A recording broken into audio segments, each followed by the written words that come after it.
నేను ఇదే బ్లౌజ్ కస్టమర్కి సరి చేసి ఇచ్చానండి, అందుకే చెప్తున్నాను మీకు. హలో అండి, చూడండి మొత్తం క్లియర్గా. ఇది రెడీమేడ్ బ్లౌజ్ అండి. అయితే దీనికి చూడండి, మీరు అబ్జర్వ్ చేసినట్టయితే కనుక ఇక్కడ మనం నాట్స్ వేసుకోలేదు, టక్స్లు పెట్టుకోవాలి. టక్స్లు పెట్టుకుంటే ఇక్కడ నడుము సన్నగా ఉంటుంది కదా, ఇక్కడ చెస్ట్ ఏమో పెద్దగా ఉంటుంది.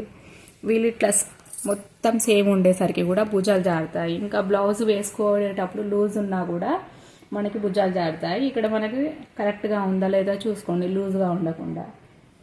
ఇంకొకటి ఏంటంటే ఇది డీప్ మరీ ఎక్కువగా ఉంది, ఇక్కడనేమో దూరం తక్కువ ఉంది. ఇక్కడి నుంచి ఇక్కడికి 4.5 లేదా 5 ఖచ్చితంగా ఉండాలి ఈ సైజ్కి. 44 చెస్ట్ బ్లౌజ్ అనమాట ఇది. ఇంత తక్కువ ఉన్నా కూడా కంఫర్టబుల్గా ఉండదు.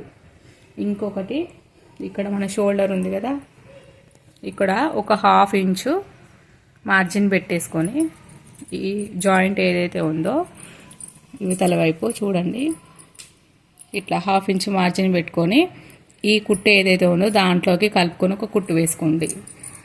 ఇంకొకటి ఇక్కడ డోరీస్ పెట్టుకోవాలి. 4 వేళ్ళ దూరం పెట్టేసుకొని ఇక్కడ డోరీస్ పెట్టుకుంటే మనకి భుజాలు జారకుండా ఉంటుంది. ఇంకొకటి ఇక్కడ మనము ఇదంతా ఇట్లా భుజం జారుతుంది అనుకున్నప్పుడు ఇక్కడ ఫస్ట్ కాజా కుట్టుకొని చూడండి. ఫస్ట్ ఇది ఒక్కటి మాత్రమే ట్రై చేయండి. ఇక్కడ హుక్కు పెట్టుకునేసరికి మనకు కరెక్ట్గా ఉంది అంటే